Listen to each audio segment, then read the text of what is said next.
Moi,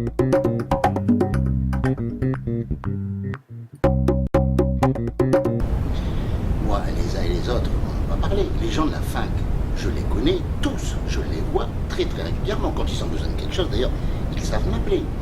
Ces entreprises, je les connais aussi. Personne m'a dit qu'il y avait un drame. Personne m'a dit qu'ils viendraient au gouvernement manifester, peut-être casser, parce que peut-être que maintenant ils vont s'en prendre à la façade, elle est en aluminium, on ne sait pas. Et puis on n'a pas été prévenir. Moi, ils m'ont pas dit attention, on va manifester, etc. Donnez-nous un rendez-vous, une réunion. Non, paraît-il qu'ils m'ont écrit une fois et j'ai pas répondu à la lettre.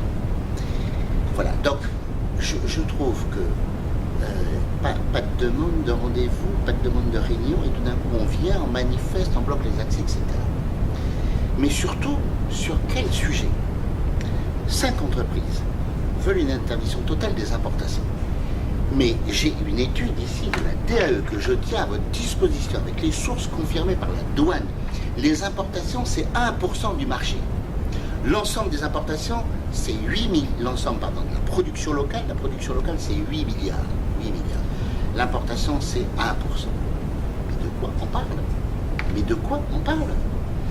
Alors, il serait grave de mettre une mesure totale stop, c'est-à-dire une interdiction totale d'importer. Pourquoi? Parce qu'il y a des marchés de niche, des choses qu'on ne peut pas fabriquer ici parce que ça vaut trop cher, et les entreprises sont pas équipées pour le faire, donc ça veut dire qu'on ne pourrait plus importer. Mais il faut faire attention avec les mesures stop, les interdictions totales d'importer, parce qu'on est les seuls, je rappelle, dans le monde à faire ça. Il ne faut pas en abuser. Alors sur des sujets bien spécifiques, on le fait, mais on ne peut pas généraliser.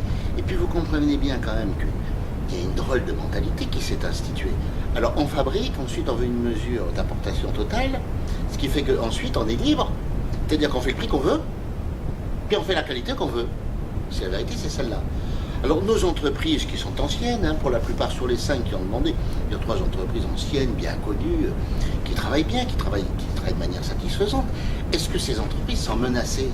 Mais quand je regarde des chiffres, non. Je vois quoi? Je vois que leur chiffre d'affaires a progressé de 35% entre 2008 et 2011.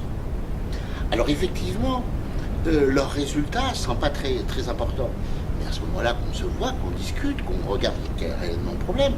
Mais de toute façon, je suis frappé, moi, par l'analyse. Ces gens pensent qu'ils vont régler tous leurs problèmes en stoppant les importations. Ils se leurrent, ils se trompent.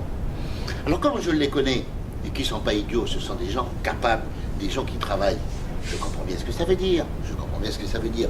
Aujourd'hui, nous avions un gouvernement important, avec toute une série de textes, on avait eu le compte-rendu. C'était une manière de faire diversion, parce que comme il y a un parti politique qui n'arrête pas de raconter que le gouvernement fait rien, sort pas de taxes, le gouvernement est en panne, etc., etc., on ne peut pas trouver d'autres explications à ça. Pas d'autres explications, bien évidemment. Voilà. Il n'y a aucune raison, d'abord, il n'y a aucune raison de manifester, jamais au gouvernement refuse de recevoir qui que ce soit, etc. On n'a pas demandé une réunion sur le sujet, etc. Cette étude, elle est connue, cette étude de la DAE, on l'a fait faire suite à leur demande, à la demande de ces 5 entreprises. L'étude de la DAE avec les chiffres de la douane, ils sont incontestables.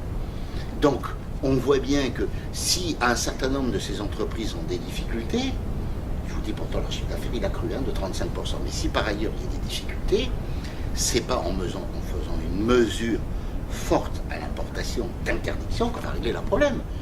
Et puis cette manière de débouler là au gouvernement, de bloquer la rue. Moi, s'il m'avait passé un coup de téléphone hier, est-ce qu'il y en a un qui m'a passé un coup de téléphone hier? Je les connais tous. Pourquoi on m'a passé un coup de téléphone, pas demander un rendez-vous? Non, parce que c'est mieux de faire venir au gouvernement et faire du chahut. Et ben moi je dis que je ne répondrai pas à cette provocation-là. Et puis les menaces, j'en ai jusque-là, donc c'est non. Voilà, c'est clair.